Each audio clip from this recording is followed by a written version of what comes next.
Smoke thick enough to choke the stars swallowed the Montana sky that night. Flames raced through the dry grass, the night wind shoving them hard toward the neighbor's fence line. Riders exploded over the ridge, guns already drawn. 2 armed groups locked eyes across 20 yards of blackened earth, fingers tight on triggers, the air heavy, with smoke and the promise of blood. Into that deadly gap stepped a woman, torn work dress, calloused hands, face black with soot. She did not flinch. The wind shifted. Fire licked the firebrake. Triggers tightened further. Horses screamed as the blaze roared higher. Men on both sides shifted their weight, ready to fire. She took one more step forward. Her voice cut clean through the roaring night. The frost came early, that year in Montana territory, the kind that turned the grass to glass before sunrise. 1884. The sky still black. The rooster hadn't even bothered to wake up yet. But Rowena Blackwood was already awake. She always was, because someone had to be. The barn door stuck. It always stuck. Swollen wood, warped from a winter nobody had money to fix. Rowena threw her shoulder into it. Once, twice. It gave with a groan that sounded almost human, like the whole ranch was tired of standing. Inside, the cattle shifted. 12 head. Down from what used to be hundreds. Down from what her grandfather built with his own hands, back when the Blackwood name still meant something in this valley. Now it just meant work. Her work. She moved through the stalls with a lantern that gave off more smoke than light, checking hooves, checking water, checking the fence line that had been half mended with wire and prayer since October. Her hands were rough, rope-burned, calloused in places most 21-year-old women's hands had no business being calloused. But nobody asked her opinion on that. Nobody asked her opinion on much of anything. She could hear the house waking up behind her. Faint light in the upstairs window. Her sister's window. Camille's window. Because of course it was. The Blackwood house had 2 daughters in it. And only one of them was allowed to sleep past dawn. By the time the sun cracked over the ridge, Rowena had already mended 1 fence post, fed the horses and hauled 2 buckets of water, so cold it burned her fingers red. She wiped her hands on her skirt. The fabric was gray now. Used to be blue, she thought. A long time ago. Inside, the kitchen smelled like burnt coffee and old grease. Her stepmother, Verity Blackwood, stood at the stove with her back straight as a rifle barrel. "You're late," Verity said, not turning around. "I was fixing the south fence." "That's not your job." "It is when nobody else does it." Verity turned then. Slow. Deliberate. The kind of slow that made Rowena's stomach tighten before a single word was even said. "Watch your tone." "I don't have a tone. I have a fence that was falling down." Because that was the truth of it. Because somebody had to hold this place together with bare hands and borrowed time. Because pride didn't fix fences, and neither did Verity's cold stares. "Your sister," Verity said, "is getting dressed for a very important day. Mr. Garrison's son is coming to call. And you smell like a barn." "I smell like work. Same thing in this house, apparently." The words landed exactly where they were meant to land. Rowena felt them settle into that old familiar place in her chest. The place that used to ache. Didn't ache so much anymore. Just went numb instead. Which was worse if she was honest. She wasn't going to be honest with Verity, though. "I'll wash up," Rowena said instead. "See that you do. And Rowena," she paused at the door, "stay in the kitchen when the Garrisons arrive. You're not part of this. Not part of this." 3 words. Nothing new. Rowena had heard versions of that sentence her whole life. In different rooms. In different tones. From her father's mouth, from Verity's mouth, from the mirror some mornings, when she caught her own reflection, and didn't recognize the tired thing looking back. Not part of this. Fine. She'd stopped needing to be part of it years ago, or so she told herself. Camille's room was down the hall. Bigger. Brighter. A real bed instead of a straw pallet. A mirror that didn't crack down the middle. Rowena passed the open door on her way to wash up, and saw her sister sitting in front of that mirror, blonde curls already pinned into place, a blue silk dress laid across the bed like something sacred. "Is he really coming today?" Camille asked, not even glancing over. She knew Rowena was there. She always knew, just didn't care enough to look. "That's what I hear. Nathaniel Garrison." Camille said the name like it tasted sweet. "Do you know how big that ranch is? 20,000 acres. Maybe more." "I know. And he's not even married yet. Papa says he's choosing a wife. Finally, after years of turning down every eligible woman in the territory." "Good for him. Good for me," Camille corrected, finally turning to look at her sister. Her eyes swept over Rowena's dusty dress, her rough hands, her hair escaping its braid in every direction. "You should probably stay out of sight today." "Already been told." "Good." Camille turned back to the mirror. "Wouldn't want you scaring him off before I've even said hello." Rowena didn't answer, because there wasn't an answer that wouldn't start a fight. Because fights cost energy she didn't have to spare. Because in a few hours she still had a cattle buyer coming up from the valley, and her father had made it plain 2 nights running exactly what that sale needed to look like. So she walked away, let her sister have her mirror, let her sister have her silk dress, and her sweet-tasting name. Rowena had cattle to sell. The buyer's name was Dunmore, Cole Dunmore, a wide man with a wider hat and an even wider opinion of himself. He arrived at the south pasture around mid-morning with 2 hired men and a ledger book he kept flipping open like it held the word of God. Her father wanted the whole herd gone, all 12 head, not held back for breeding, not saved against next season the way any sensible rancher would have managed it. A note was coming due at the end of the month, and Ambrose Blackwood had decided the fastest way to look solvent was to look empty-handed, and paid up whatever that cost the ranch come spring. Rowena hadn't argued. There hadn't been anything to argue with. Just a debt she wasn't allowed to see the shape of yet, and instructions to sell. 12 head, Dunmore said, walking the fence line, barely glancing at the cattle. "Prices are down this season. Market's soft. I can give you $8 a head. Maybe 9 if I'm feeling generous." Rowena stood at the gate, arms crossed, boots planted. $9, she repeated. "For Hereford stock, fed on good grass all summer." "Times are hard, Miss Blackwood." "Times are hard for you, or hard for your wallet?" Dunmore's mouth twitched. Not quite a smile, not quite annoyed either. Somewhere in between, like he wasn't used to being questioned by a woman standing in a torn work dress, with mud on her boots. "I'm offering a fair price. You're offering half of one. Now listen here." "No, you listen." Rowena stepped closer to the fence. Didn't raise her voice. Didn't need to. "I know what these cattle are worth in Bozeman. I know what they're worth in Helena. And I know you're hoping I don't, because you think a girl mending fences doesn't read the market report." Silence. Just wind moving through the grass. Just cattle shifting their weight, unbothered by any of it. $14 a head, Rowena said. "Or you can drive all the way back down that road and try your luck with somebody who doesn't know better." Dunmore stared at her a long moment. Then he laughed, short, surprised, like the sound had been startled out of him. 12, he said. "Final offer. 13. And you throw in the transport wagon for the trip." He looked at her again. Something shifted behind his eyes.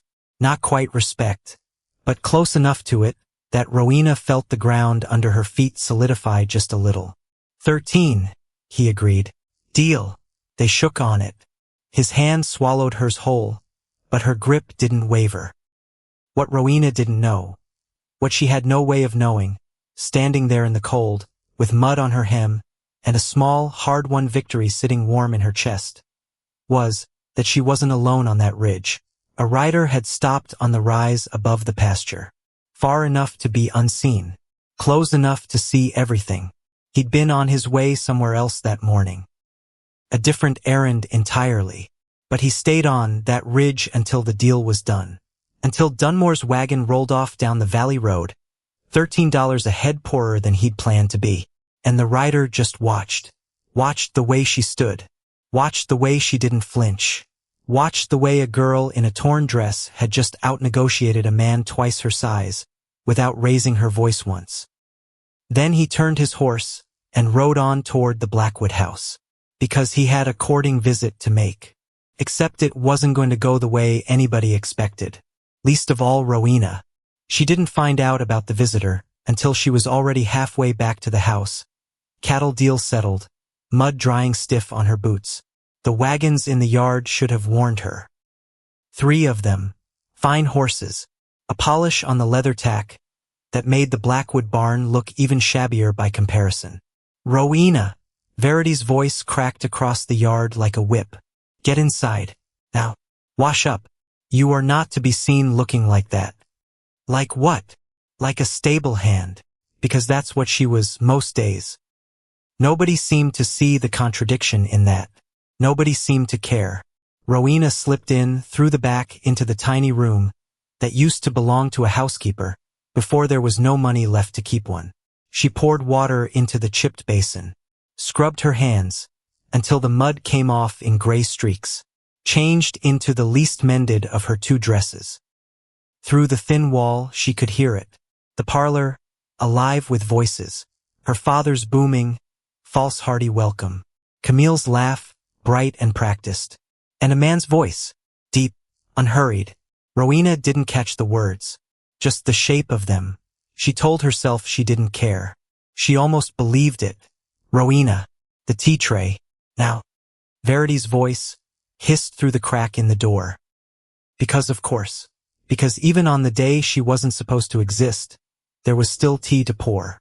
Rowena carried the tray down the hall into the parlor, keeping her eyes low the way she'd learned to. The way that made her invisible. The way that made this bearable. Her father stood in the center of the room, one hand extended, voice booming with a heartiness that hadn't been genuine in years. Mr. Garrison, what an honor. We've been so looking forward to your visit. And there he was, Nathaniel Garrison, younger than Rowena expected, sun-brown skin, a build that came from actual work, not just money pretending to be work. A thin scar along his jaw that told a story nobody in this parlor was going to ask him about. And eyes, gray, steady, the kind of eyes that didn't just look at a room, they read it. Rowena set the tray down, poured, kept her hands steady, because her hands were always steady, even when everything else wasn't. Miss Blackwood. His voice when he spoke to Camille was polite, correct, a little distant. Mr. Garrison, we're so pleased you could come all this way, Camille said, her smile arranged like porcelain. I do hope the ride wasn't too tiring. Wasn't bad.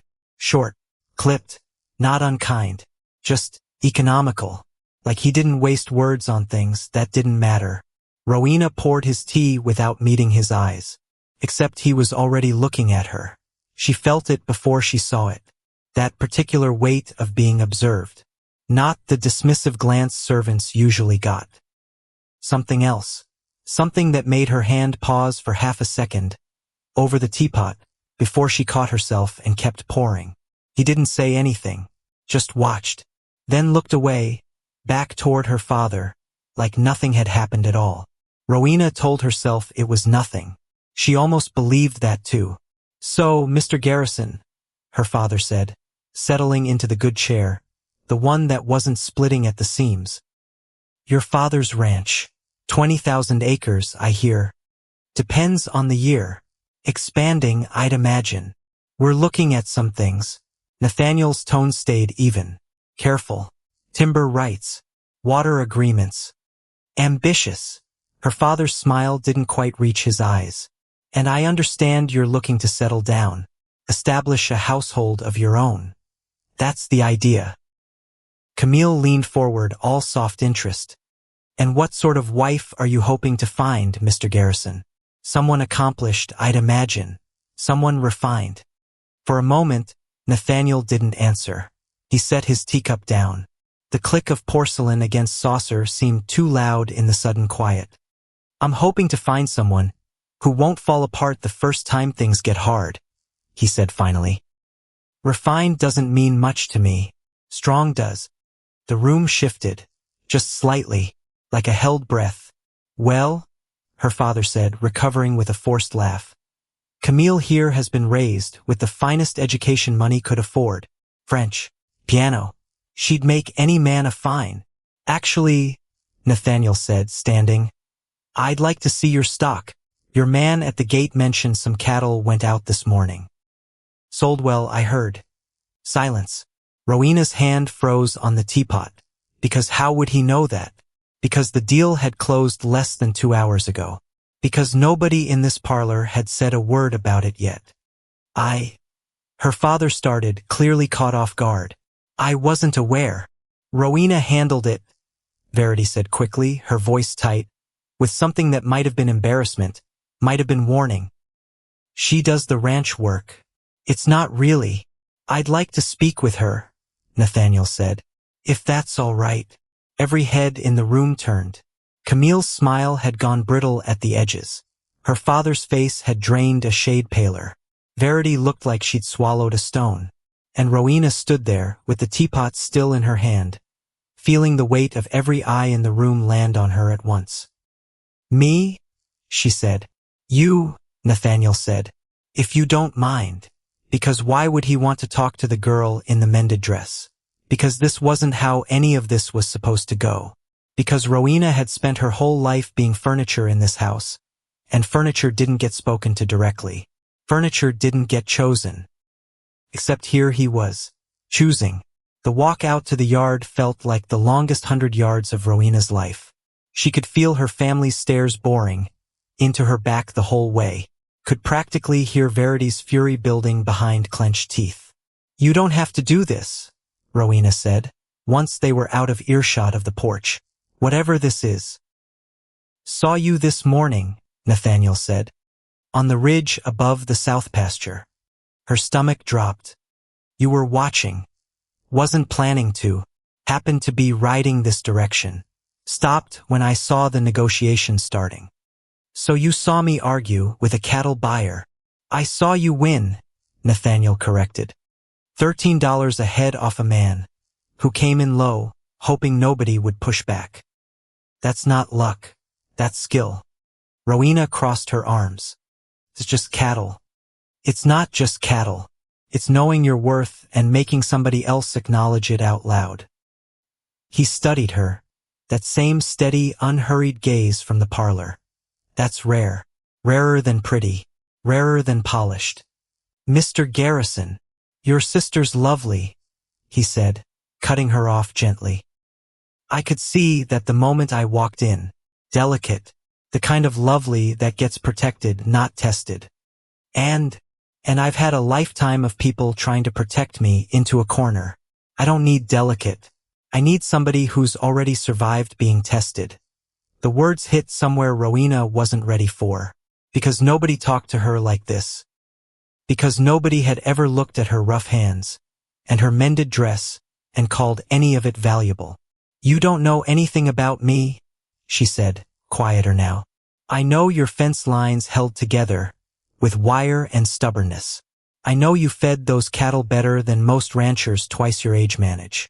I know you just talked a grown man into raising his offer 40% without losing your temper once. Nathaniel's jaw tightened slightly. I know enough. Rowena's heart was doing something strange in her chest.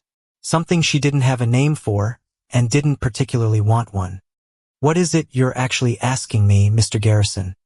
I'm asking if you'd consider marrying me.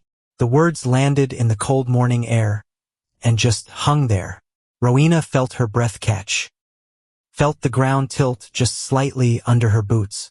That's insane, she said. Probably. You don't even know me. I know enough to know I'd rather build something with somebody who's already proven she can survive hard things than spend my life next to somebody who's never had to.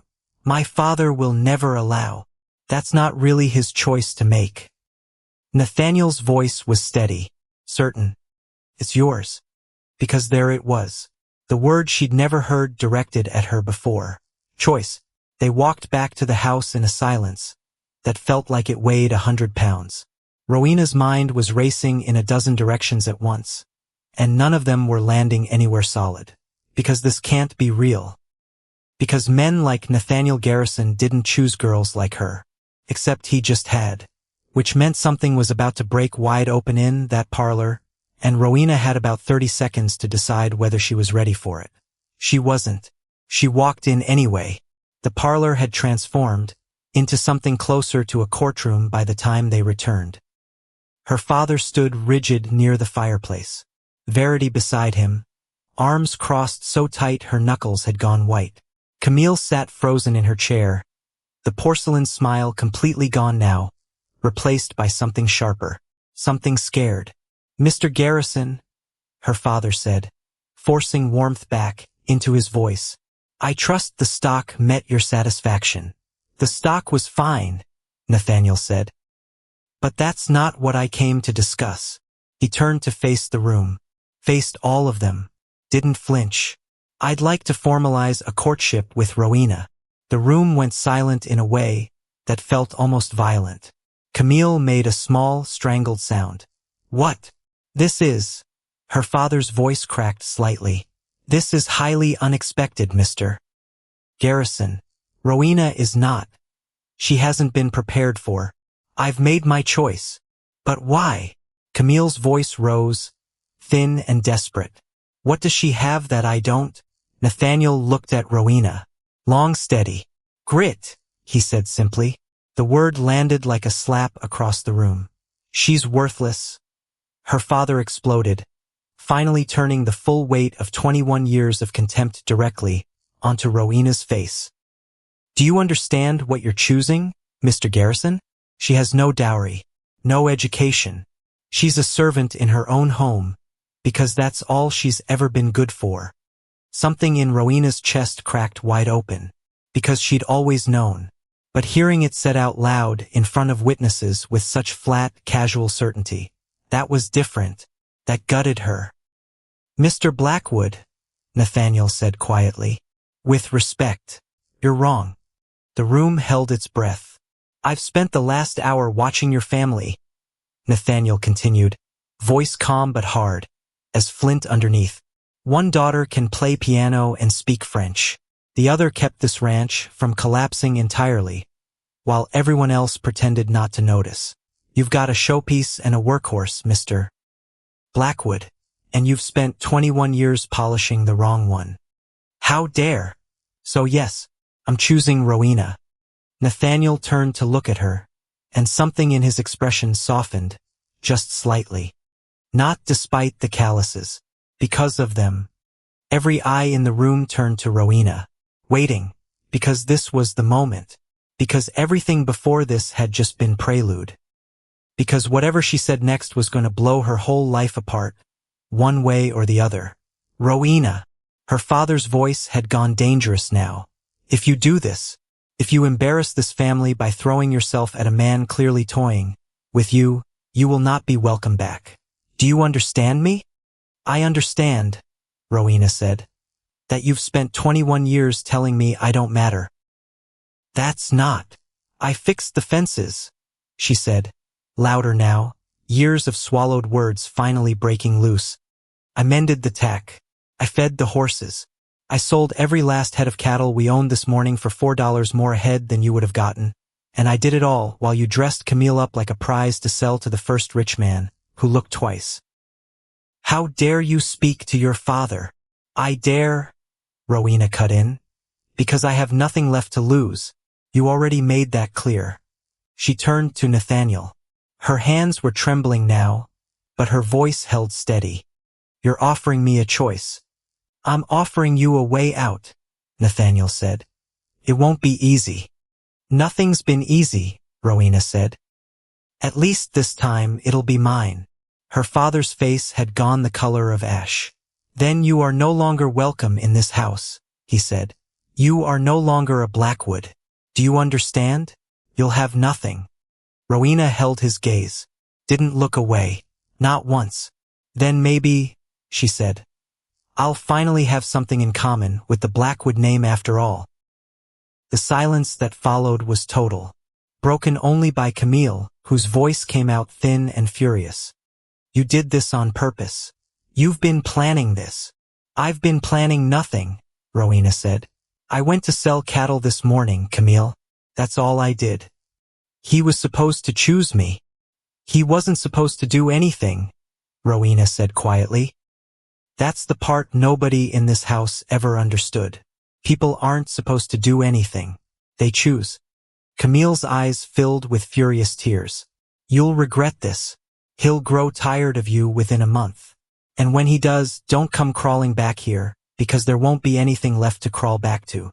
Rowena didn't answer that, because some fights weren't worth finishing. Because some doors, once you saw what was actually on the other side of them, you didn't want to walk back through. It was Verity who said the thing that finally cracked the whole scene open. You can't do this, she snapped at Ambrose, low and urgent, thinking herself unheard. We need the Garrison money. If Rowena marries into that family, and we've thrown her out. Ambrose the loan. She stopped herself too late. Nathaniel's eyes sharpened. What loan? Silence. A long, ugly silence. Ambrose Blackwood's face went from ash gray to something closer to green. That's a private family matter. You owe my father money, Nathaniel said. It wasn't a question anymore. A modest arrangement, Ambrose said stiffly. Nothing that concerns. 60% of what this ranch is worth, Verity said, bitterness leaking through the crack she'd already opened. That's what he owes. 2 years now. Which is exactly why this family cannot afford to insult the Garrisons. Ambrose, whatever your pride. Verity, I'm done protecting your pride, while we starve, Ambrose. Because there it was. The truth, finally, dragged out into the light of the parlor for everyone to see. Rowena stood very still, something cold and clear settling into place behind her ribs. Because that note her father had insisted come due at the end of the month, the one that had sent her to sell every last head of cattle this ranch owned, had never had anything to do with the herd's own survival. It had everything to do with this, with the debt he owed the very family standing in this room. Because her father had called her worthless not 15 minutes ago, while owing the Garrisons a debt he had no way of paying, while letting Camille believe her marriage would save them, when the truth was, her father's pride had already put this family in the Garrisons' debt long before any courtship had begun. You've known, Rowena said slowly, looking at her father. This whole time, you've known you owed his family money. That's why you wanted every head sold. And you still called me worthless in front of him. Ambrose said nothing. There was nothing left to say. I think, Rowena said, that answers every question I ever had about what this family actually thinks of me. She didn't remember climbing the stairs to pack. One moment she was standing in the parlor, the next she was in her tiny room at the back of the house, pulling a small bundle together, with hands that wouldn't quite stop shaking. 2 dresses, pair of boots, her mother's small silver locket, one of the only things Ambrose hadn't sold off in the bad years. A photograph, faded at the edges. Not much, 21 years, and this was all of it that mattered. Camille appeared in the doorway, face blotchy from crying, voice low and venomous. He's using you, she said. You know that, don't you? This is about humiliating Papa, proving some kind of point, and the second he's made it, he'll throw you out just like everyone else has. Maybe, Rowena said, tying off the bundle. And you're going anyway. Yes. Why? Camille's voice cracked. Why would you do this to me? Rowena turned to face her sister fully. I'm not doing anything to you, Camille. I'm choosing something for myself. For the first time in my life. It's not a choice. It's a mistake. And when you come crawling back, if they even let you crawl back, I won't, Rowena said quietly. Goodbye, Camille. Her sister didn't answer, just stood in the doorway, silent tears running down a face that had never once had to work for anything. Rowena didn't look back. Nathaniel was waiting by the horses when she came out, exactly where he said he'd be. Her father and Verity stood frozen on the porch, faces carved from something that wasn't quite stone, and wasn't quite regret either. Last chance, Nathaniel said quietly. You can still change your mind. Can I? Rowena looked back at the house, at the peeling paint, at her father's hollow anger, and her stepmother's cold fury. Feels like I made this choice a long time ago. I just didn't know it until this morning. Nathaniel's mouth curved, something warm breaking through the careful composure for the first time all day. Yeah, he said. I know that feeling. He helped her onto the second horse, a steady bay mare with kind eyes. Rowena. Her father's voice cracked across the yard one final time. If you ride away with this man, you are no longer my daughter. Do you understand? Nothing. You'll be nothing.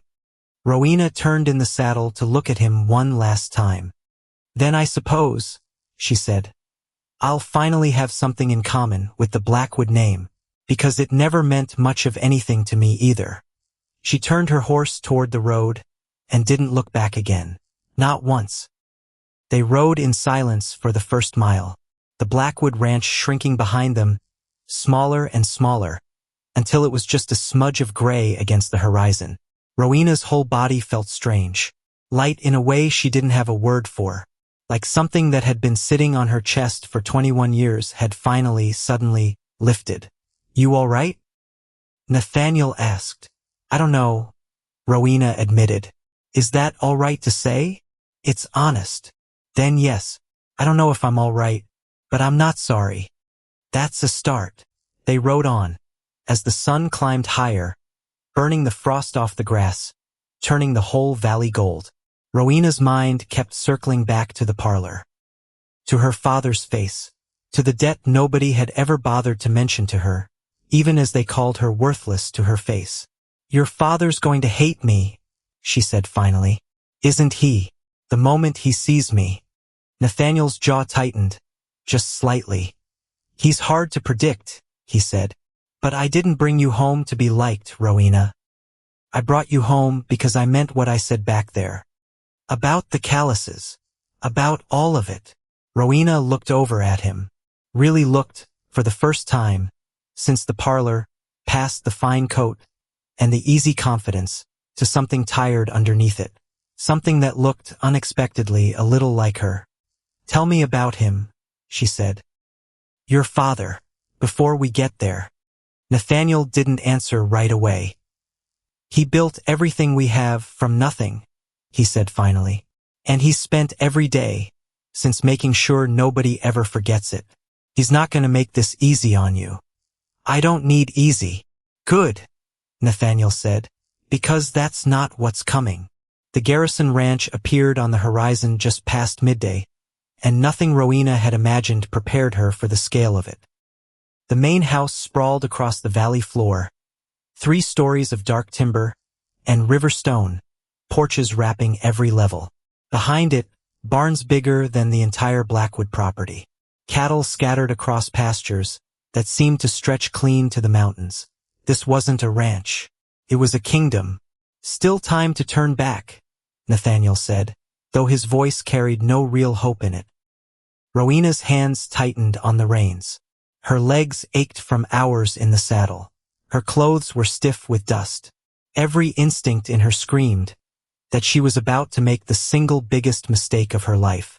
But there was nowhere left to turn back to. Let's get this over with, she said. They rode down the long approach, and Rowena felt eyes track them the whole way. Ranch hands paused mid-task to stare. A woman hanging laundry let a sheet fall straight back into the basket. The front door swung open before they'd even fully stopped. Magnus Garrison stood in the doorway like something carved out of old leather and older iron, shorter than Rowena expected. But he filled that doorway like a furnace fills a room with heat you feel before you see the fire. You're late, Magnus said. His voice didn't need to be raised to carry across the whole yard. I expected you hours ago. Had business to finish, Nathaniel said, dismounting. He didn't move to soften anything for his father. Didn't show the deference most sons might. Business. Magnus' gaze slid past his son, landed on Rowena, and stayed there. Cold. Assessing. like a man pricing a piece of land he already suspected was worthless. "This is your business? Some ranch girl in a torn dress?" "This," Nathaniel said, voice going hard, "is Rowena Blackwood, my fiancée." The word dropped into the yard like a stone into still water. For a long moment Magnus didn't move, didn't blink. Then his mouth curled into something that might have passed for a smile on a warmer man. On him it looked like a blade catching light. "No," he said simply. "I wasn't asking permission." "Then let me be clear." Magnus descended the porch steps slowly, deliberately, like a man used to every room bending around him. "You will not marry this girl. You will return her wherever you found her, and you will finish the arrangement I've already made for you. That is not a request, Nathaniel. The only fact that matters," Nathaniel said, "is that I'm marrying Rowena. You can accept it, or you can fight it, but you can't stop it." Magnus' cold eyes finally shifted fully onto Rowena. Really looked at her, and Rowena understood, in that single unblinking moment, exactly why men in this territory feared Magnus Garrison. There was no warmth in that gaze, just calculation. "What's your family name, girl?" Rowena lifted her chin. "Blackwood. Blackwood." Magnus rolled the name around like something distasteful. "Ambrose Blackwood's daughter. The man drowning in debt, with a ranch falling down around his ears." Heat flooded Rowena's face, but she kept her voice level. "That's the one. And he sent you here to trap my son." "He didn't send me anywhere," Rowena said.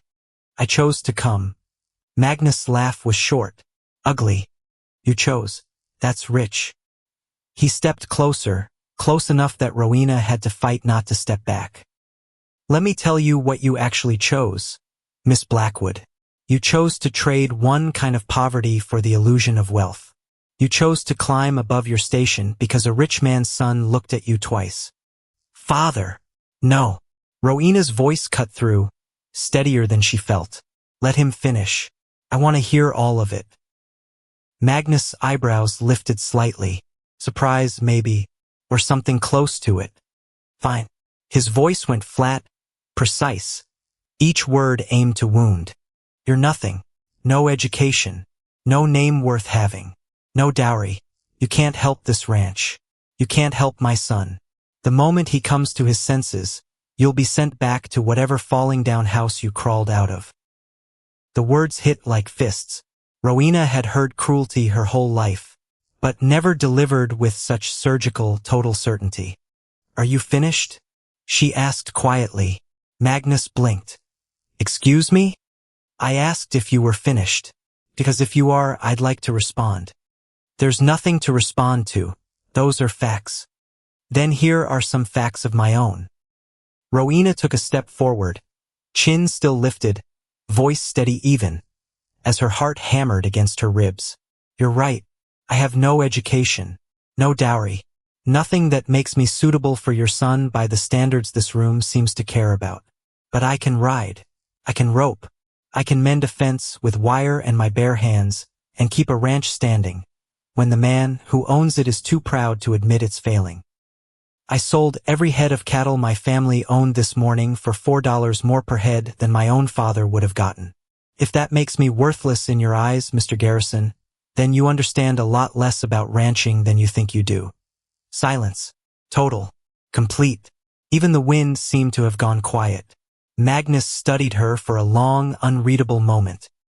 Then, unexpectedly, something shifted behind his eyes. Not warmth. Nothing close to warmth. But something that looked just slightly like a man revising a number he'd been too quick to write down. "She's got teeth," he said finally, turning to Nathaniel. "I'll give her that." "She's got more than teeth," Nathaniel said. Magnus' gaze slid back to Rowena, cold and calculating all over again.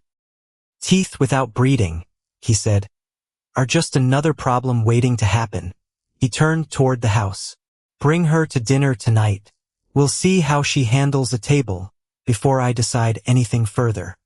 "This isn't your decision to make," Nathaniel said. "Everything on this ranch," Magnus said without turning back, is my decision, until I'm in the ground. You'd do well to remember that. He paused at the door, looked back at Rowena one final time. Dawn tomorrow, he said. North Ridge. Rough terrain, 15 miles. If you can sit a horse the way you claim you can, you'll prove it there. If you can't, his mouth curved again, that same cold, almost smile. You can pack your things before breakfast. Then he was gone, the door closing behind him with a finality that seemed to shake the whole porch. Rowena let out a breath she hadn't realized she'd been holding. Her hands trembled, whether from anger or fear or something else entirely. She couldn't say. Well, Nathaniel said quietly beside her. That went about as well as I expected. That was him being reasonable? That was him showing restraint. Nathaniel's jaw was tight, his eyes fixed on the closed door. He didn't forbid it outright, which means he's already planning something. Can I survive whatever that something is?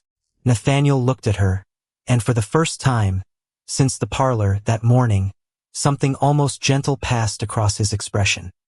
Most people, he said, would have run the moment he opened his mouth. I've been called worthless my whole life, Rowena said. At least he was creative about it. Nathaniel laughed, short and surprised, though the sound didn't quite reach his eyes. Come on, he said. Let me show you where you'll be staying before he thinks of something else to test you on. Rowena followed him toward the grand house that was, as of this morning, apparently going to be her home. Her legs ached. Her hands were raw. Her family had disowned her in the space of a single sentence. And somewhere behind that towering front door, a dying king of a man had just given her, until sunup tomorrow to prove she belonged here. Not much time. She'd survived worse odds with less warning. She just hoped, riding up that ridge at dawn tomorrow, that it would be enough. The ridge was still black when Rowena swung up into the saddle. For in the morning, cold enough to bite, Magnus Garrison already mounted, waiting, that black gelding standing steady beneath him like it had been carved from the same iron as its rider. You're on time, he said, like that surprised him. Told you I would be. Told me a lot of things yesterday. Rowena didn't answer that, because there wasn't a version of that answer that wouldn't sound like begging. And she hadn't ridden all day from a home that didn't want her just to start begging for one. That didn't either. A stable hand led out her horse. Chestnut mare, greenbroke, eyes rolling white at the edges. Of course he'd given her the difficult one. She's skittish, Magnus said. Spooks at shadows. You'll earn every mile. Good, Rowena said. I don't trust anything that comes easy anyway.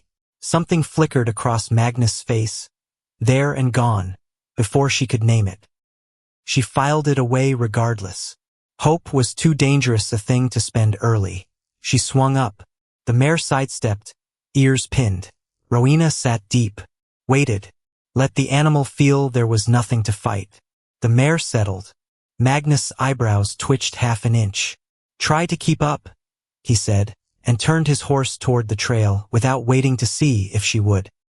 15 miles. Rock. Scree. Slopes steep enough to make her stomach drop. The kind of terrain that didn't forgive mistakes and didn't care how tired your legs already were. Because that was the whole point. Because Magnus Garrison wasn't testing her riding. He was testing whether she'd quit. Twice the mare balked at a jump, and Rowena's whole body went weightless, with fear half a second, from losing her seat completely. Twice she gripped, with her knees, found her balance, refused to let it show. Magnus said nothing, just watched, just kept riding, just kept pushing the pace like he was daring her to fall behind. She didn't. By the time they crested the final ridge, the sun was cracking gold over the valley, and Rowena's thighs burned like fire, and her lungs felt scraped raw. Magnus finally slowed. Not bad, he said. 2 words. Might have been the closest thing to praise the man was built to give. Thank you. Don't thank me yet. He turned to face her fully, sweat and dust on both their faces, breath fogging in the cold. That was the easy part. Riding's one thing. Surviving what's coming is another. What's coming? Magnus' jaw tightened. Politics, he said. Enemies. A judge who thinks this ranch owes him something. You marry my son, you become a target for every one of them. Then I'll learn to be a hard one to hit. Magnus almost smiled. Almost. We'll see, he said, and turned his horse back toward home. Word travels fast on a ranch this size. By the time Rowena dismounted in the yard, half the hands had already heard she'd made the 15 miles, without falling once. Word traveled faster than she did, apparently, because when she led the mare toward the barn, a grizzled man, with a face like weathered leather, was waiting by the stall door, arms crossed. You're the one, he said. Depends what you heard. Heard you sat that mare all the way up the north ridge, without breaking your neck. That's about right. The man studied her a long moment. Cutter, the foreman. Rowena had heard the name whispered around the yard already, always with a kind of wary respect. This ain't work for a lady, Cutter said finally. Rowena felt her spine straighten. Funny, she said, because it was work for this lady about 6 hours ago. Cutter's mouth twitched. Something almost like the start of a laugh, quickly swallowed back down. We'll see how long that lasts, he said and walked off, which wasn't a welcome, but it wasn't a dismissal either. Rowena decided she'd take it. That afternoon, Magnus summoned her to his study. The room smelled like leather and old tobacco and something underneath that Rowena couldn't name yet. Ledgers stacked on every surface. Maps pinned to the walls, red ink marking boundary lines that seemed to stretch endlessly in every direction. Sit, Magnus said, not looking up, from the papers spread across his desk. Rowena sat. You're going to learn this ranch, he said. Not the cattle, not the fences, the business underneath it, contracts, water rights, the parts that actually keep an empire standing. Why? Because my son thinks with his heart too much. Magnus' eyes finally lifted, cold and assessing. And when I'm gone, this place is going to need someone who can think with something colder. You're dying, Rowena said. It wasn't a question. She'd seen the way he moved, that morning, careful in a way that had nothing to do with age. Seen the color under his skin, gray in places it shouldn't have been. Magnus' expression didn't change. A year, he said. Maybe less. And you're telling me this because you're the only person in this house I've met in 20 years who doesn't flinch when I say something true. He pushed a ledger across the desk toward her. Start reading. The lessons went on for days. Contracts written to favor Garrison interests, and how to spot the loopholes buried 3 clauses deep. Water rights, secured through paperwork, that skirted close enough to fraud, that Rowena's stomach turned reading it. Political favors, traded like currency, veiled just enough to survive a courtroom. Magnus watched her face the whole time, testing, waiting for the flinch that never came. You're smarter than I expected, he said one afternoon, 3 weeks in. Maps spread across the desk, showing land marked in red ink, neighboring ranches' water sources, timber stands. My father wasn't smart, Rowena said. Taught me a lot about what not to do. Ambrose Blackwood couldn't spot a lie if it bit him. Magnus' voice was dismissive. That's why he's drowning. That's why I know how to spot a failing operation, Rowena said, tapping the map. Like this one, you're trying to expand into 6 directions at once. That's not strength. That's a man trying to build his legacy faster than his time's running out. The room went very still. Explain, Magnus said. Quiet. Dangerous quiet. Rowena didn't back down. 6 negotiations at once means 6 legal battles. 6 chances for something to go wrong. And if even one collapses, it could bring the whole expansion down with it. She met his eyes. I watched my own family bleed out trying to look bigger than they were. I know what it looks like right before it breaks. For a long moment, Magnus said nothing. Then, unexpectedly, he laughed. Sharp.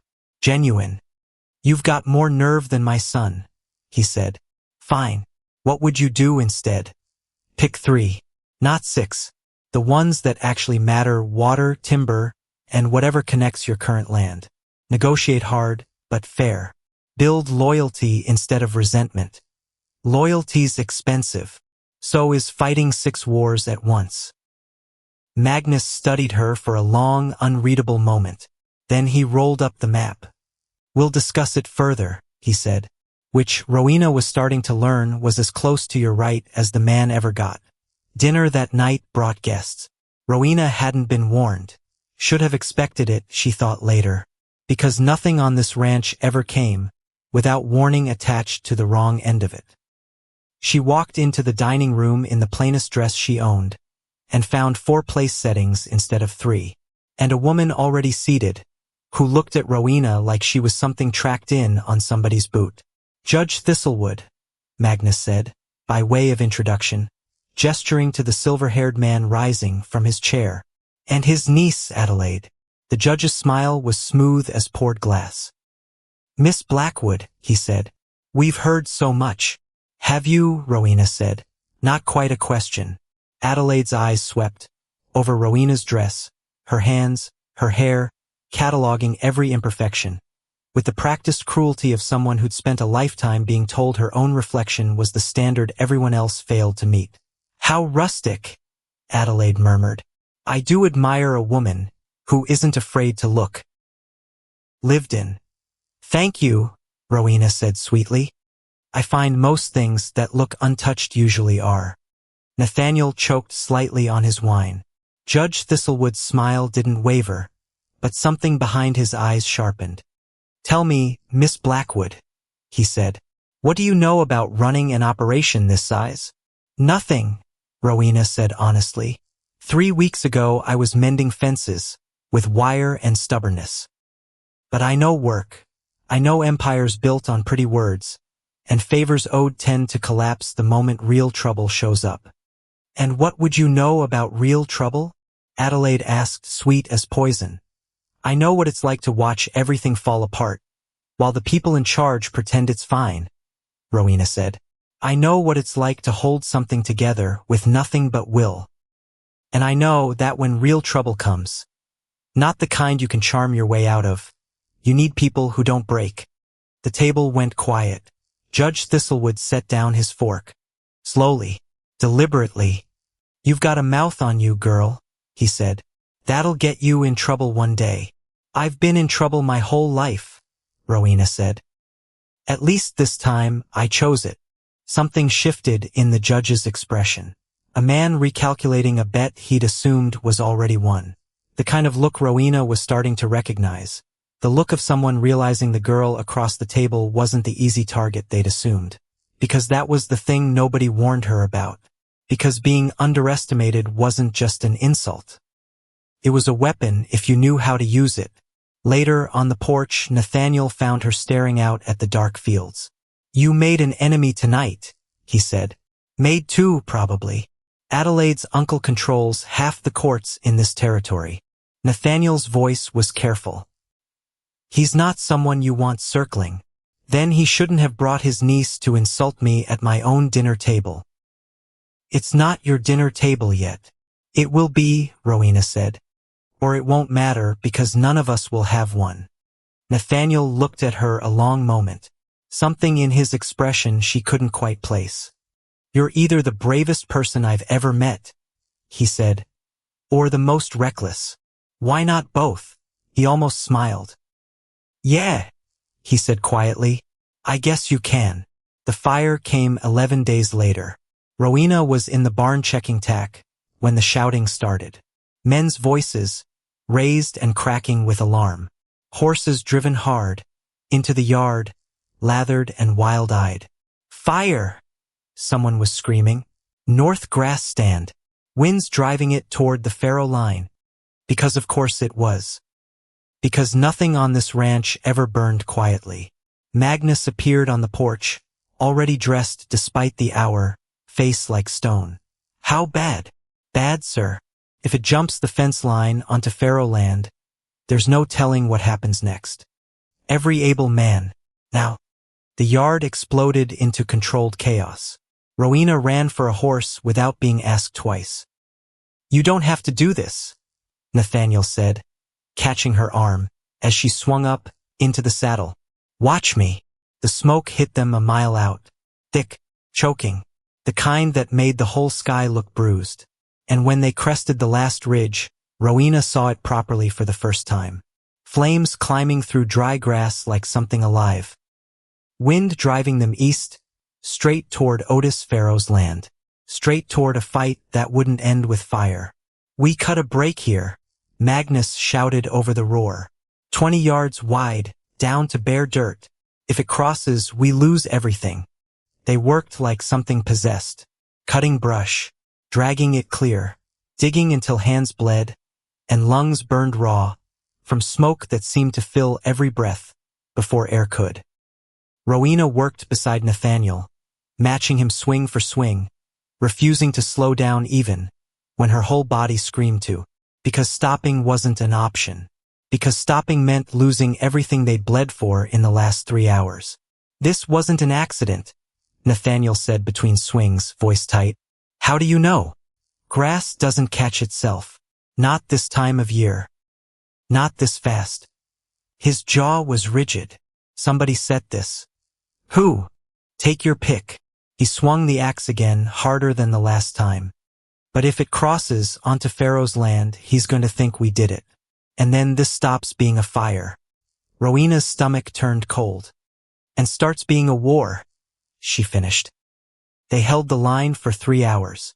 The fire reached the break and paused. Flames testing the barrier like something patient. Then the wind shifted, and slowly, agonizingly, the fire began folding back on itself and dying. They'd done it. But through the smoke, Rowena saw riders approaching. 12 men, armed, led by a gray-haired man on a paint horse, whose face was carved entirely from fury. "That's Otis Pharaoh," Nathaniel said quietly. "And he looks ready for blood." Pharaoh pulled up 20 yards, from where Magnus stood, hand resting on his gun. Men fanned out behind him. "You tried to burn me out," Pharaoh said, voice carrying across the scorched ground like a threat made flesh. "Don't be a fool, Otis," Magnus replied. "Why would I burn my own land to get to yours?" "Because you're desperate. Because you're dying, and you want my land before you go." Pharaoh's eyes were hard as flint. "I warned you, Garrison. I warned you I wouldn't be pushed." Men on both sides shifted, hands drifting toward weapons. Rowena felt the whole moment tilt toward disaster, one wrong word away from gunfire. She stepped forward before she could think better of it. "Mr. Pharaoh," she said, voice cutting clean through the tension. "My name's Rowena Blackwood. I've got no stake in whatever's between you and this family. But it seems to me, burning your own valuable grazing land is a strange way to steal somebody else's." Pharaoh's eyes narrowed. "Who the hell are you?" "Someone with no reason to lie to you," Rowena said. "Someone set this fire to make you two kill each other. And if you do, whoever said it wins without lifting another finger." Silence. Heavy. Pharaoh's jaw worked. "Who'd benefit?" he said slowly.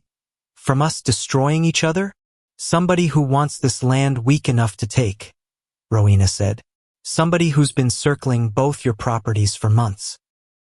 Pharaoh's eyes flicked toward Magnus, something like doubt finally cracking through the fury. "The mining outfit," he said. "They've been sniffing round my northern line for weeks, offered me a fortune, threatened to take it when I said no." "They came to us too," Magnus said quietly. "Same offer, same threat." The silence stretched. Pharaoh's hand finally, slowly, dropped away from his gun. "If I find out you're lying to me, Garrison," he said, "there won't be enough men in this territory to save you." "Same goes," Magnus said. "But right now, we've got a bigger enemy than each other." Pharaoh's eyes moved back to Rowena, studying her the way Magnus had, the way everyone on this ranch seemed to, like they were trying to price something they didn't have a scale for. "You're the Blackwood girl," he said. "Not quite a question." "I am. You've got more sense than any Garrison I've met." He turned his horse. "We'll talk tomorrow. Neutral ground." As he rode off, Nathaniel caught Rowena's arm, steadying her as her knees finally buckled, from exhaustion and fear catching up all at once. "You just stepped between two armed groups ready to shoot each other," he said. "Somebody had to. That's insane." "Probably," Rowena said. "But it worked." Magnus found her that evening, washing soot from her hands at the well. "That was either very brave," he said, "or very stupid. Everyone keeps saying that like it's not both." Magnus almost smiled. "You stopped a war today," he said, voice quieter than she'd ever heard it. "I'll allow it." The relief didn't last long. 2 days later, a rider came in, from the south, with a letter that made Nathaniel's face go pale reading it. "What is it?" Rowena asked. "Judge Thistlewood." He handed her the letter. "He wants to see me. Alone. Tomorrow." "About what?" Nathaniel's jaw tightened. "About Adelaide," he said. "About an arrangement he apparently expects me to honor. One my father made years ago, before either of us had a say in it." Rowena felt something cold settle low in her stomach. "And if you refuse? Then he reminds me exactly how many permits, contracts, and land claims run through his courtroom," Nathaniel said, "and exactly how quickly all of them could stop being approved." The meeting happened in the judge's chambers in town. Rowena wasn't invited. She waited outside on a hard wooden bench for 2 hours, that felt like 10, imagining every possible version of what might be happening behind that closed door. When Nathaniel finally came out, his face told her everything before he said a word. "He wants an answer within the month," he said.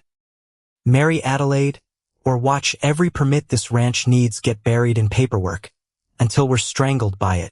That's blackmail. That's the law," Nathaniel said bitterly. "When the man wearing the robe decides it is." Rowena's mind was already racing, because there had to be something.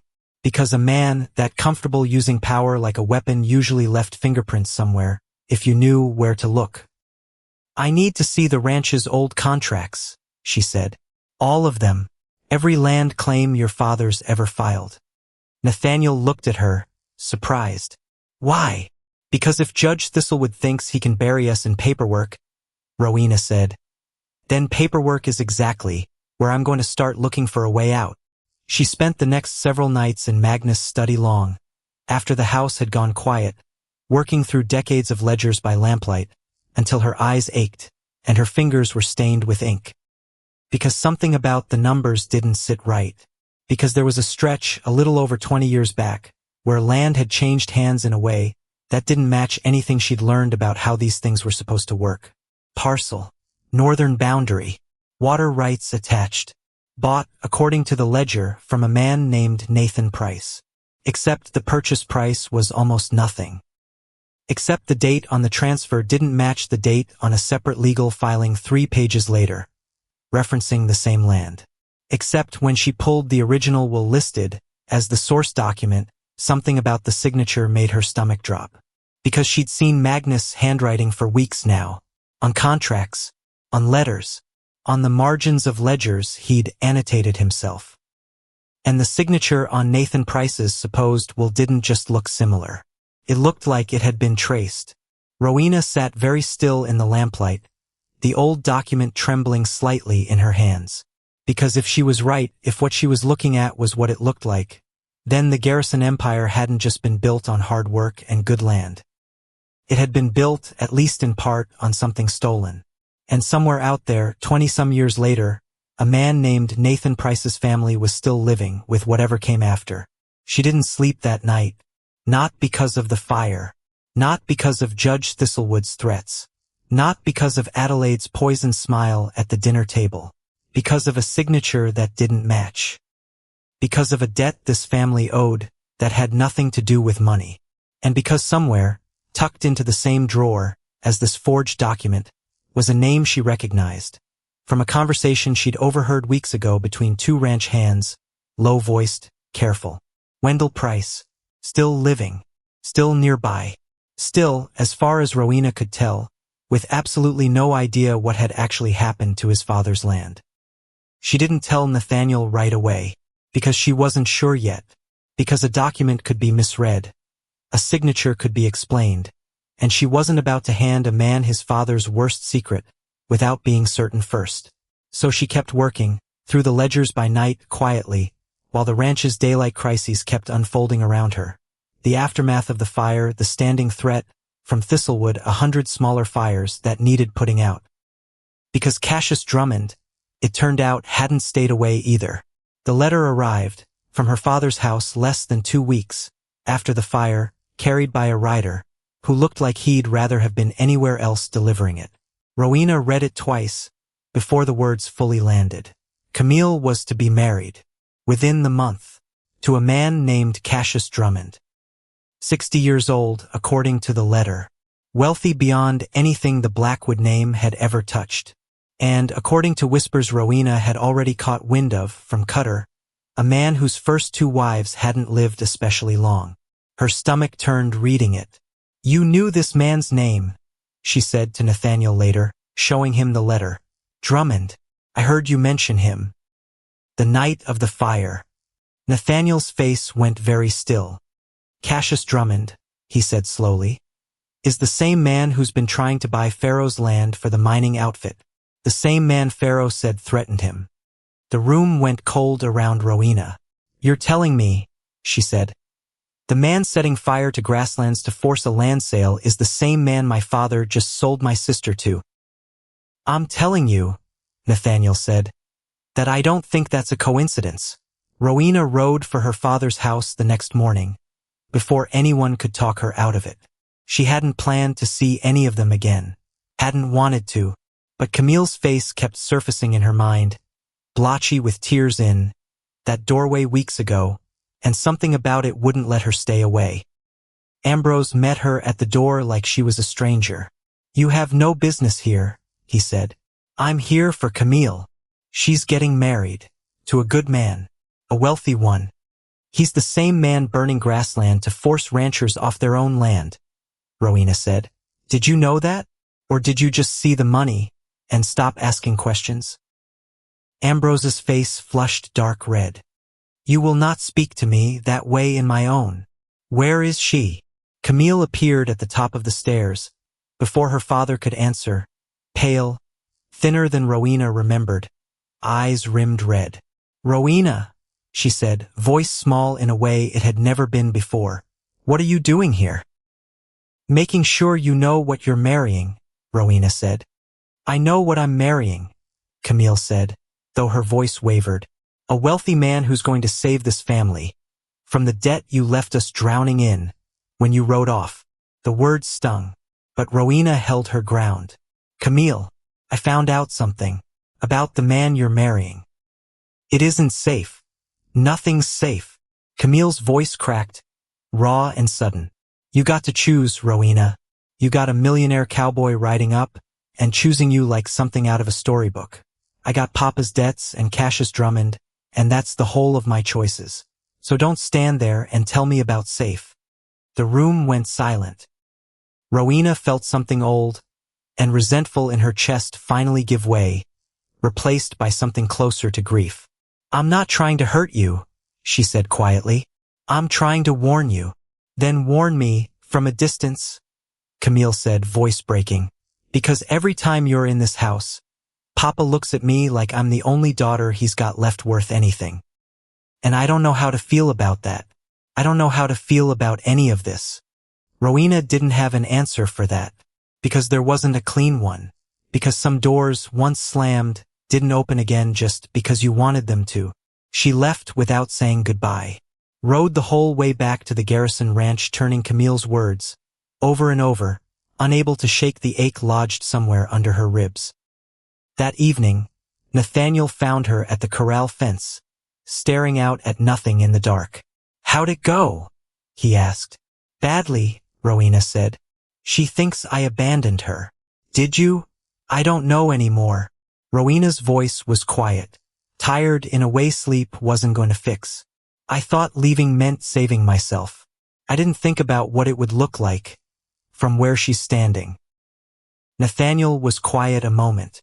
"You can't save someone who won't let you," he said finally. That doesn't make it easier.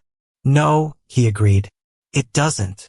They stood there in silence a while, the cold settling in around them, the weight of everything, the fire, the judge, the forged will Rowena still hadn't told him about, Camille's wedding barreling toward them like something none of them could stop, pressing down heavier by the hour. There's something I need to show you, Rowena said finally. In your father's study. Something I found in the old ledgers.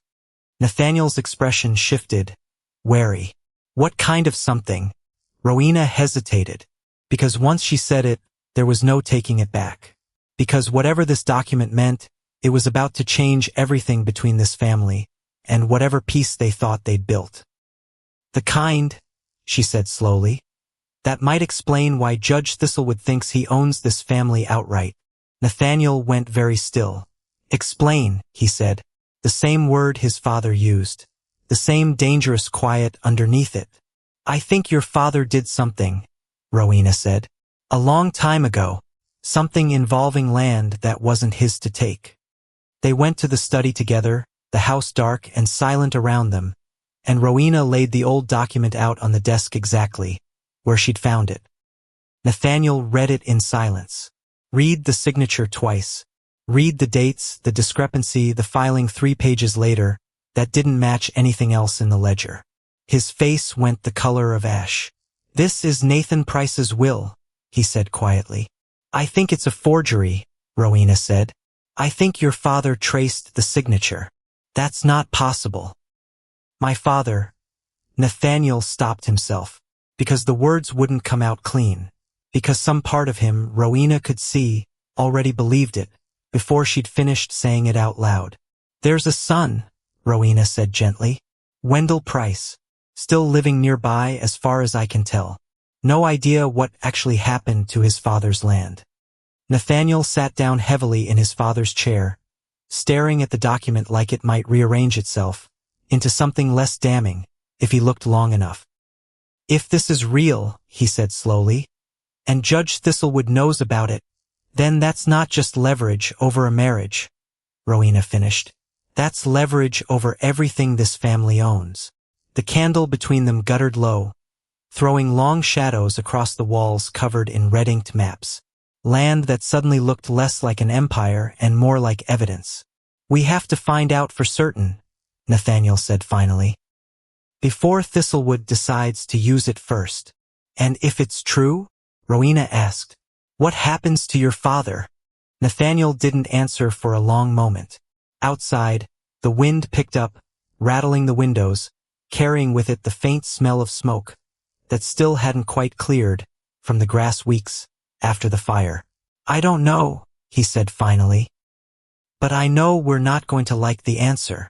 Rowena looked down at the forged signature one more time, at the name Nathan Price written in a hand that wasn't his own.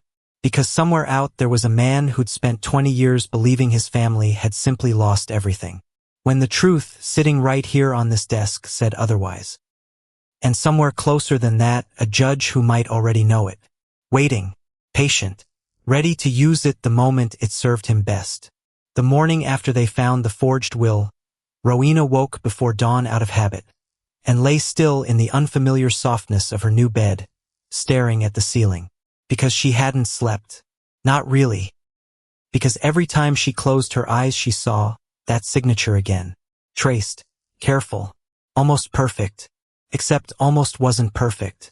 Except almost was exactly the kind of mistake that could bring an entire empire down around the people living inside it.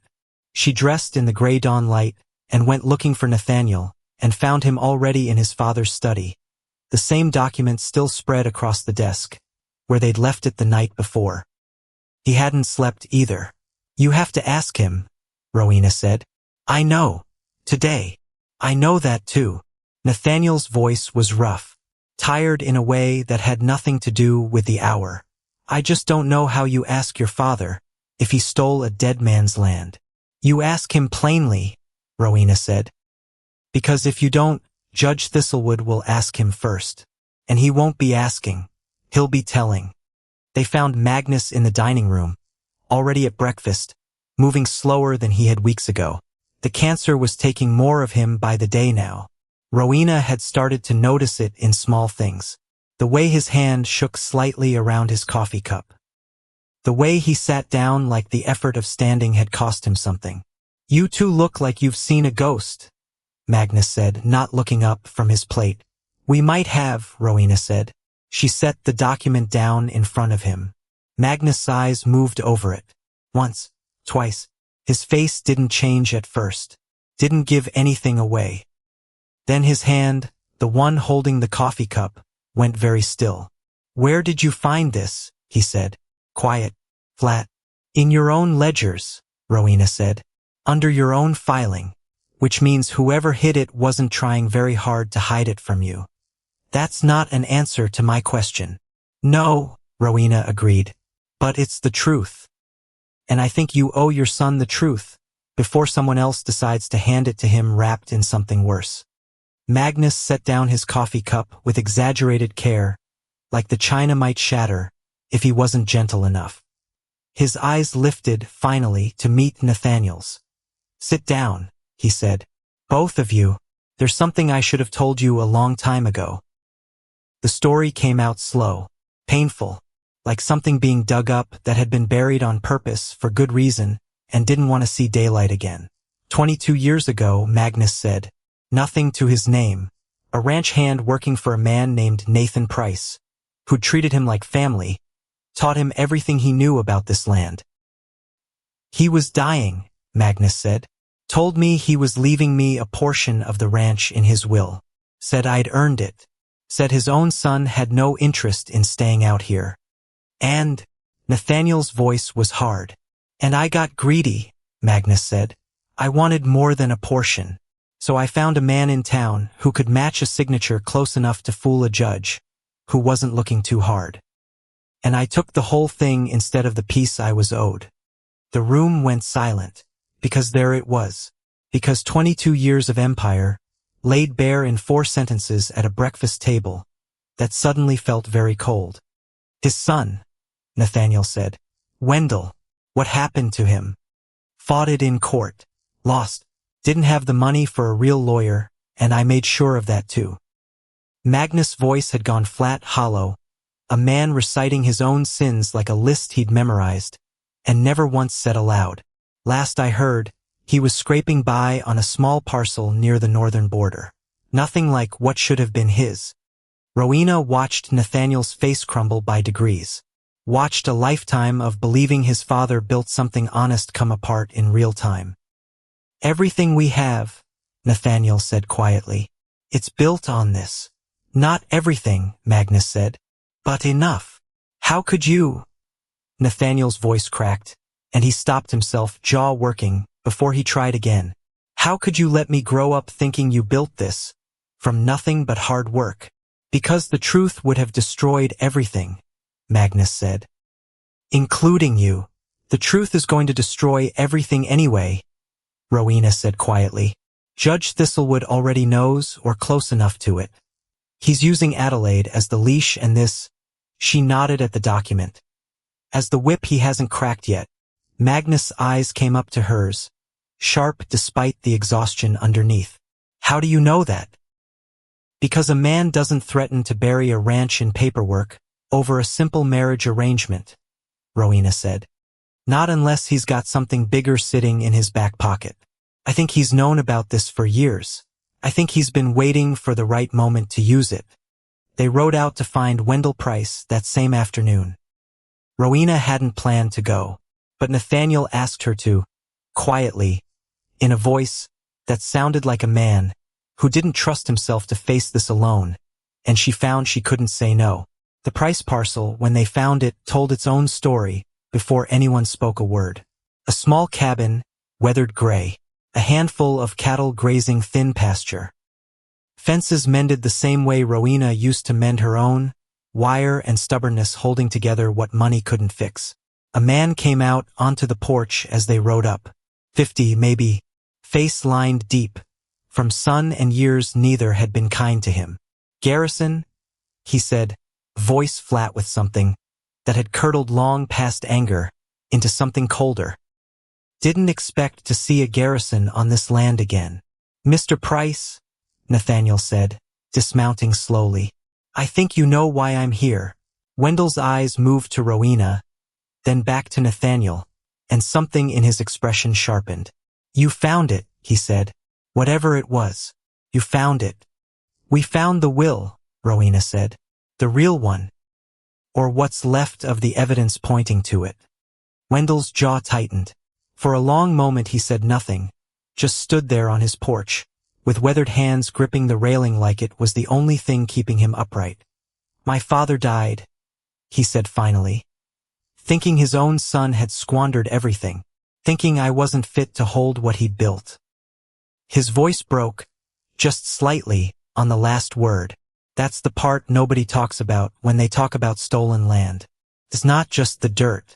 It's what it does to the people left standing on what's left. I know, Nathaniel said quietly. I can't undo 20 years, but I can give you back what should have been yours to begin with. Wendell's eyes narrowed, suspicious in the particular way of a man who'd learned the hard way, that promises from Garrisons came with strings attached. Why now? He said. Why not years ago when it might have actually mattered? Because I didn't know, Nathaniel said.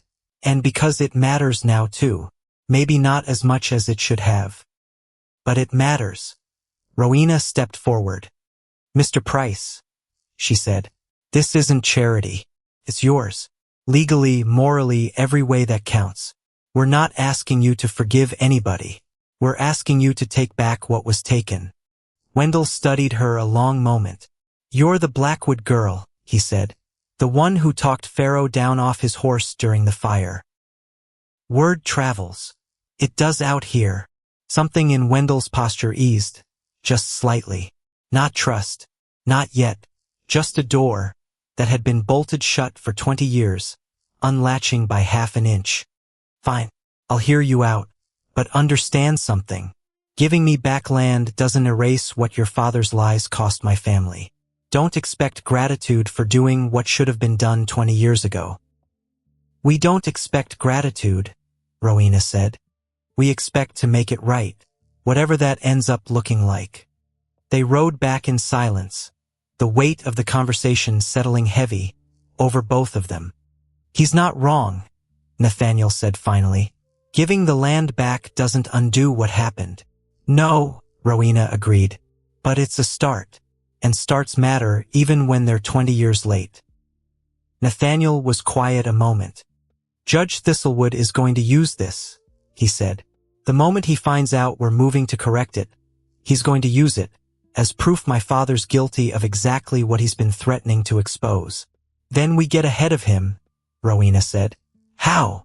Rowena had been turning the answer over in her mind since breakfast, since she'd first seen the shape of the whole ugly puzzle laid out on Magnus' desk. We don't wait for him to weaponize the truth, she said. We take it to a judge who isn't in his pocket. We make the correction legal, public, on our own terms, before Thistlewood ever gets the chance to make it a scandal instead of a reckoning. There's no judge in this territory who isn't at least a little afraid of Ezra Thistlewood. Then we find one outside the territory, Rowena said. Or we find enough evidence of what he and Cash Drummond have been doing that being afraid of him stops being the safest option. Nathaniel looked at her, something shifting behind his eyes. You think Thistlewood and Drummond are connected?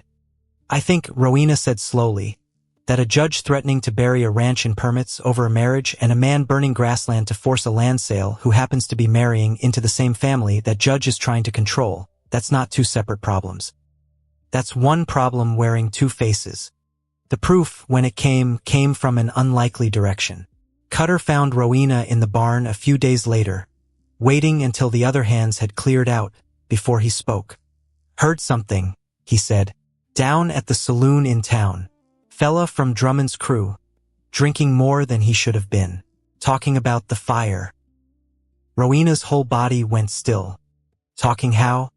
Bragging, Cutter said. About how easy it was. Said Drummond paid good money to make it look like a grass fire started itself. Said the judge helped smooth over the paperwork after, made sure nobody looked too hard at where it started. You're certain? Wasn't drunk myself, Cutter said. Heard every word clear. Rowena's mind was already racing ahead. Because if that was true, if she could get that man to say the same thing sober in front of the right people, would he say it again? She asked. Somewhere it would count? Cutter's face was grim. For the right money, he said. A man like that would say his own mother set the fire. Then let's find the right money, Rowena said. And let's find him, before Drummond figures out his own man's been talking. Took 4 days to arrange. For days of careful, quiet work, moving through channels Rowena hadn't known existed a month ago, learning fast because she had no choice but to. A sworn statement, signed and witnessed in the office of a lawyer 2 counties over, safely outside Judge Thistlewood's reach. A hand shaking as it signed, more from fear of Drummond finding out than from any lingering loyalty to him. Documentation of the forged will, cross-referenced against Wendell Price's original claim, verified by a land surveyor with no ties to either family. And finally, records Rowena had spent long nights piecing together, from correspondence in Magnus' study. Letters between Judge Thistlewood and the mining company, careful in their wording, but damning in what they revealed once laid side by side. Pattern. Land pressured out of ranchers' hands, through fire, through debt, through threat, and a judge smoothing every step of it, through his courtroom in exchange for a share once the mining rights came through. This is enough, Nathaniel said, staring at the pile of evidence spread across his father's desk. This is more than enough. It has to be, Rowena said. Because we only get one chance to bring this into the light. If it fails, Thistlewood buries us, so deep we never see daylight again. Magnus insisted on being there when they took it public. Rowena had argued against it. He was weaker every day now, the cancer moving faster than any of them wanted to admit out loud. But he'd looked at her, with something fierce and immovable in his tired eyes, and said the words that ended the argument before it really started. I built the lie, he said. I'll stand there when it comes apart. The territorial courthouse in the county seat was smaller than Rowena expected. A plain wooden building, nothing like the grandeur of the Garrison Ranch or the polish of Judge Thistlewood's chambers. But it was neutral ground, presided over by a circuit judge with no ties to anyone in this fight, and that was exactly why they'd chosen it. Word had spread fast once the hearing was announced. By the time Rowena walked in beside Nathaniel, the gallery was already half full. Ranchers, townsfolk, Otis Farrow, arms crossed, watching everything with narrowed eyes. Wendell Price, sitting stiff and unreadable near the back. And near the front, dressed in dark, expensive silk, Judge Ezra Thistlewood sat beside his niece, with the composed confidence of a man who hadn't yet realized the ground was about to open beneath him. Cash Drummond sat 2 rows behind, and beside him, pale and small in a gown too fine for the occasion, sat Camille. Rowena's chest tightened at the sight of her sister, because there hadn't been time to warn her, because whatever was about to happen in this room was about to change Camille's life too, whether she was ready for it or not. The circuit judge called the hearing to order, and the room fell into the kind of silence that felt like it was holding its breath. Nathaniel stood first, laid out the discovery of the forged will plainly, without flourish, presented Wendell Price's original claim, verified now by an independent surveyor, watched the gallery ripple, with murmurs as the truth about his own father's crime hung in the open air for the first time in 22 years. Magnus stood next. He looked smaller than Rowena had ever seen him, standing there in front of a room full of people who'd feared him for decades. But his voice, when it came, didn't shake. 22 years ago, he said, I forged Nathan Price's will and took land that was never mine to take. His son has lived with the consequences of that theft every day since. I'm not here asking for mercy. I'm here to correct what I broke, while I still have the chance to do it myself. The gallery erupted into low, urgent whispers. Judge Thistlewood's face had gone very still. Then Rowena stood, because this was the part that mattered most. Because this was the part that would determine whether justice in this territory belonged to the man in the expensive silk, or to the people he'd spent years quietly crushing. There's more, she said, voice carrying clean through the courtroom. Because Mr. Garrison's crime happened 22 years ago, but there's a newer one still unfolding. And it involves the man sitting in the front row of this gallery. Thistlewood's composure cracked, just slightly, at the edges. Miss Blackwood, he said, voice tight with warning. I'd think carefully before you say something you can't take back. I've thought about it very carefully, Rowena said. For 4 days, actually. She presented the sworn statement first. Read the words aloud, steady, unflinching, while Cash Drummond's face went from confusion to fury to something close to panic in the space of a single paragraph. Then the letters, correspondence between Judge Thistlewood and the mining company, laid out clause by clause, showing a pattern that stretched back years. Land pressured loose through fire and debt and courtroom threats, funneled quietly into the hands of men willing to share the profits once the mineral rights came through. The gallery had gone utterly silent now. Not a whisper, not a breath wasted. This is fabrication, Thistlewood said, rising to his feet, voice sharp with something that no longer sounded quite so composed. Baseless accusations from a woman with no standing in this territory. The standing, the circuit judge interrupted, voice flat and final, belongs to the evidence, not the person presenting it. And I'd advise you to sit down, Judge Thistlewood, before your objections start looking like exactly what Miss Blackwood is accusing you of. Thistlewood sat, slowly, rigidly, the color draining from his face by the second. It took another hour for the whole ugly truth to unravel completely. Cash Drummond, cornered, turned on the judge faster than anyone expected, desperate to save himself even as it damned him further. Admitting in halting, panicked fragments to paying for the fire, to the mining company's involvement, to years of quiet arrangements, with Thistlewood that had lined both their pockets, while ranchers across the territory lost their land one manufactured crisis at a time. By the time the circuit judge called for a recess, Judge Ezra Thistlewood's career, his reputation, his entire careful architecture of quiet power, had come apart in front of a courtroom full of witnesses, who would carry the story back to every corner of the territory before nightfall. Because that was the thing about a lie built on fear. Because fear only worked as long as nobody in the room was brave enough to say the truth out loud first. Camille found Rowena in the hallway outside the courtroom during the recess, pale and shaking, one hand pressed against the wall like she needed it to stay standing. Is it true? Camille said. All of it. About Cassius. It's true, Rowena said gently. He set the fire. He's been part of Thistlewood's whole scheme for months, maybe longer. Camille's face crumpled. I was supposed to marry him next month, she said, voice breaking. I was so angry at you for getting to choose. And this whole time, you didn't know, Rowena said. None of this is your fault, Camille. It doesn't feel that way. It never does, Rowena said. Not at first. Camille looked at her sister then, really looked, something shifting behind her eyes that hadn't been there in years. What happens now? She asked. To me, the engagement's void, Rowena said. Once his role in the fire and the fraud comes out in full, no court in this territory will hold you to an arrangement made with a man facing charges like his. You're free, Camille, not because anyone bought your freedom, because the truth already did. Something in Camille's shoulders eased, just slightly, like a weight she'd been carrying. So long she'd forgotten what it felt like to set it down. I don't know what I'm supposed to do with that, she admitted. Nobody does the first time, Rowena said. You figure it out, one day at a time. That's all any of us are doing.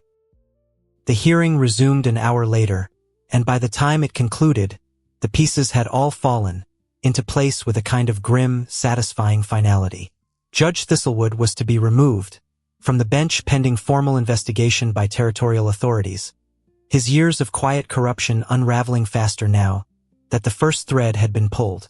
Cash Drummond was charged with arson and fraud, his engagement to Camille dissolved on the spot, his reputation, the only currency that had ever really protected men like him, gone within the hour. And Nathan Price's land, the parcel stolen 22 years ago, through a forged signature and a young man's greed, was returned in full to Wendell Price, along with a formal, public acknowledgement of the wrong done to his family. Wendell didn't smile when it was finished. Didn't offer forgiveness either. But he shook Magnus' hand. And in a territory built on hard men and harder grudges, that single gesture meant something close to everything.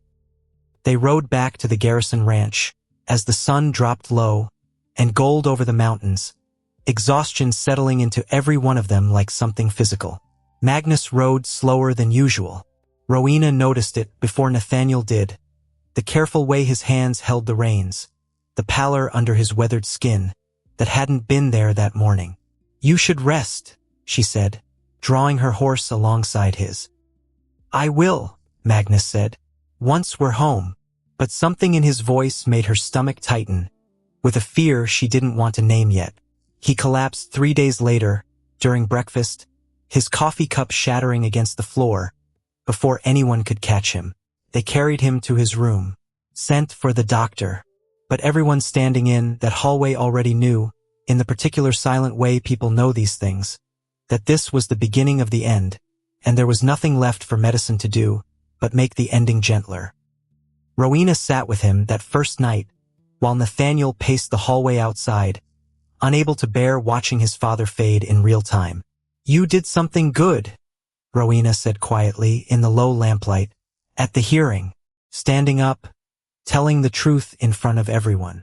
That took more courage than most men manage in a lifetime." Magnus' laugh was weak, papery. "Funny," he said. "Took me 60 years to find that kind of courage, and I only had a few weeks left to use it." "Better late," Rowena said, "than never." Magnus was quiet a long moment, his breathing shallow in the dark room. "Wendell Price," he said finally. "Did he say anything after he shook your hand?" Rowena said. "That's not nothing." "No," Magnus agreed softly. "It's not." He held on for 11 more days.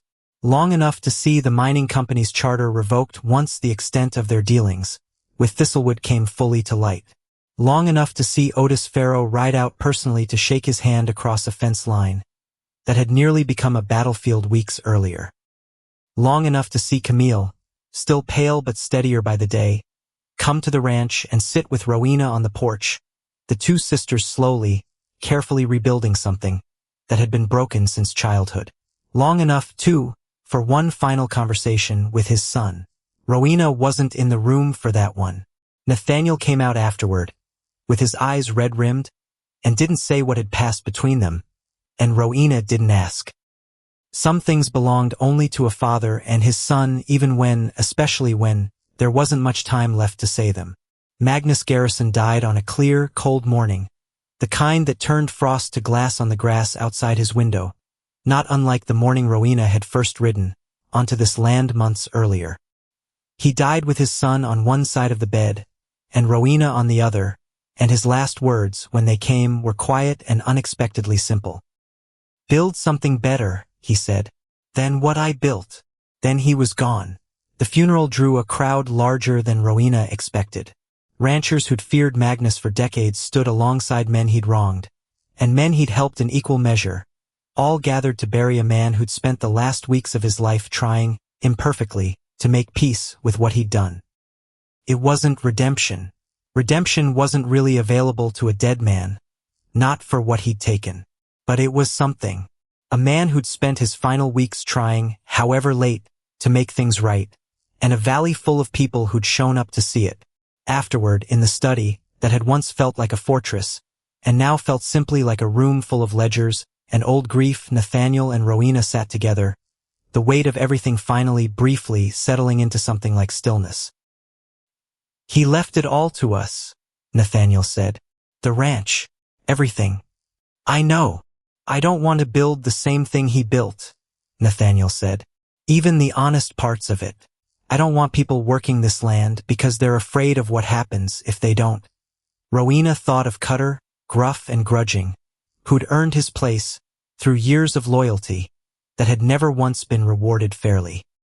Thought of every hand on this ranch, who worked dawn to dusk for wages that barely covered the cost of surviving the winter.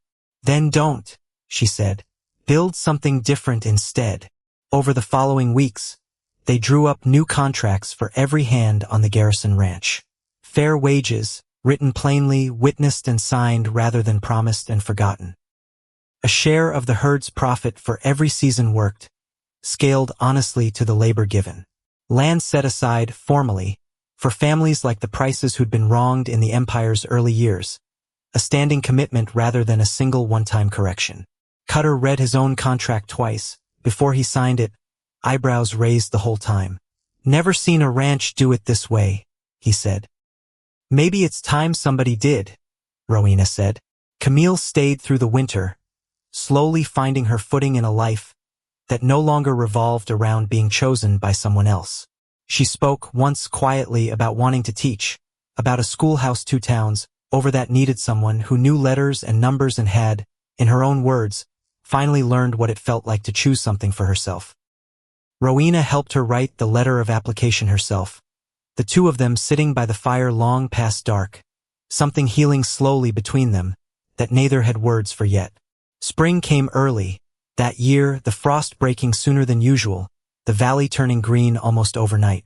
Rowena stood on the porch one evening, watching the last light fade gold, over land that no longer felt like a stranger's kingdom, and found Nathaniel beside her, quiet in the way he'd been quiet since his father's funeral.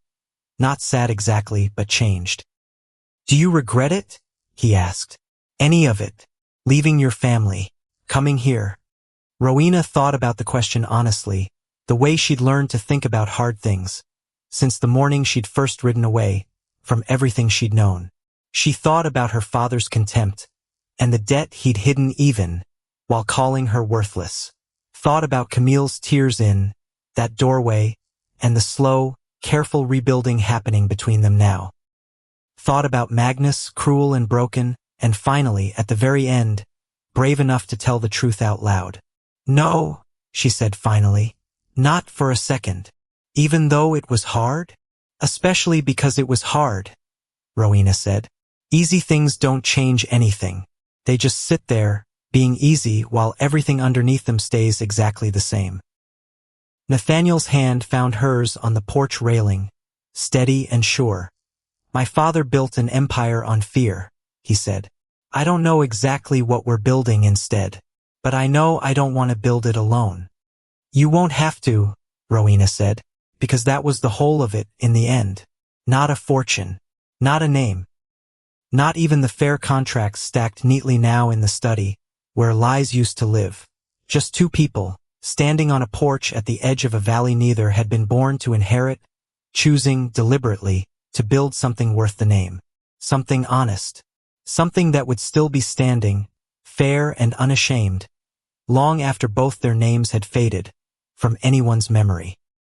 And for the first time in longer than she could remember, Rowena Blackwood, no longer the wrong daughter, no longer furniture in someone else's house, felt something settle quietly into place behind her ribs. Not triumph exactly, just peace. Earned the hard way, one honest choice at a time.